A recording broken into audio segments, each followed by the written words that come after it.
السلام علیکم بچوں، آج ہم اردو بال بھارتی چھٹی جماعت کا سبق نمبر 6 لو آ گئی برسات اس کے سوال جواب حل کریں گے۔ ایک جملے میں جواب لکھیے۔ سوال نمبر 1، مصنف کو حکومت ہند نے کس اعزاز سے نوازا؟ جواب، مصنف کو حکومت ہند نے پدم شری اعزاز سے نوازا۔ سوال نمبر 2، برسات کا موسم کس شان سے آتا ہے؟ جواب، برسات کا موسم اس شان سے آتا ہے لگتا ہے کسی بادشاہ کی سواری آ رہی ہے۔ سوال نمبر 3، برسات کے موسم میں لوگوں کو پہچاننا کیوں مشکل ہو جاتا ہے؟ جواب، برسات کے موسم میں سارے ہی لوگ رین کوٹ، چھتریوں اور ٹوپیوں کے نیچے چھپ جاتے ہیں، اس لیے ان کو پہچاننا مشکل ہو جاتا ہے۔ سوال نمبر 4، مصنف ساری رات کیوں بھیگتے رہے؟ جواب، ساری رات برسات ہوتی رہی اور مصنف کے مکان کی چھت ٹپکتی رہی، اس لیے وہ ساری رات بھیگتے رہے۔ سوال نمبر 5، انٹرویو میں ڈائریکٹر کی کرسی پر کون بیٹھا تھا؟ جواب، مصنف نے ایک دن پہلے اپنی چھتری کے نیچے جسے پناہ دی تھی وہی شخص انٹرویو میں ڈائریکٹر کی کرسی پر بیٹھا تھا۔ سوال نمبر 6، برسات کا موسم آتے ہی سڑکوں پر جا بجا کیا نظر آتا ہے؟ جواب، برسات کا موسم آتے ہی سڑکوں پر جا بجا کیچڑ نظر آتا ہے۔ مختصر جواب لکھیے۔ سوال نمبر 1، برسات کی آمد کے منظر کو مصنف نے کس طرح بیان کیا؟ جواب، مصنف برسات کی آمد کے منظر کو بیان کرتے ہوئے کہتا ہے کہ برسات آنے کی اطلاع دینے کی ضرورت نہیں پڑتی کیونکہ وہ خود اپنی آمد کا اعلان کرتی ہے۔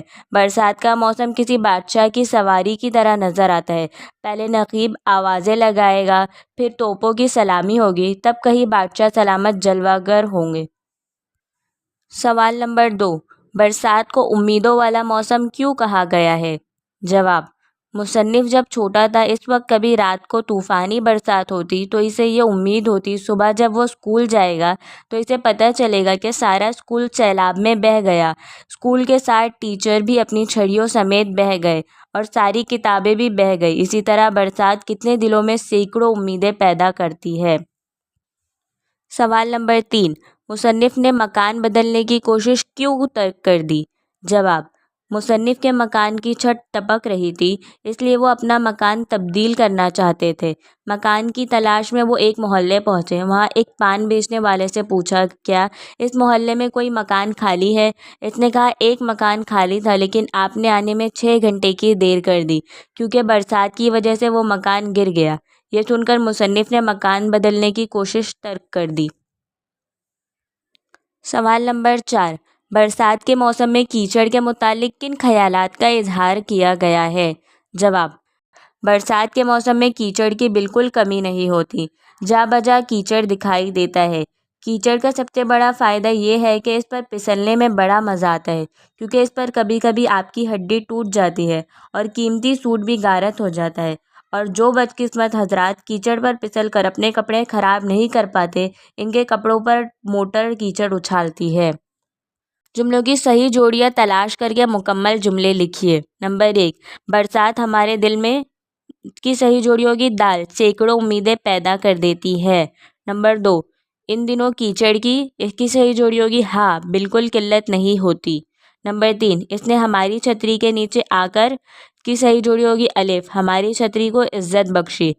نمبر 3، بھلا بتائیے ایسا باضابطہ، اس کی صحیح جوڑی ہوگی جیم، کردار کون سے موسم کا ہوتا ہے۔ نمبر 5، ہم نے بڑے بڑے شہسواروں کو، اس کی صحیح جوڑی ہوگی با، کیچڑ سے پھسلتے دیکھا ہے۔ درجہ بندی، نیچے دیے ہوئے الفاظ مناسب موسموں سے متعلق خانوں میں درج کیجیے۔ آم، کرسمس، کولر، چھتری، دیوالی کی چھٹیاں، یوم آزادی، سویٹر، مئی کی چھٹیاں، ہولی، یوم جمہوریہ، پولا۔ گرمی میں آئے گا آم، کولر، مئی کی چھٹیاں اور ہولی۔ سردی میں کرسمس، دیوالی کی چھٹیاں، سویٹر اور یوم جمہوریہ۔ برسات میں چھتری، یوم آزادی اور پولا۔ بتائیے ان میں سے کون سی کتاب مجتبیٰ حسین کی نہیں ہے؟ کتابوں کا نام ہے آدمی نامہ، غبار خاطر، قطع کلام۔ اس میں سے غبار خاطر مجتبیٰ حسین کی کتاب نہیں ہے۔ تو یہاں سوال جواب ختم ہوتے ہیں۔ اگلے ویڈیو تک اللہ حافظ۔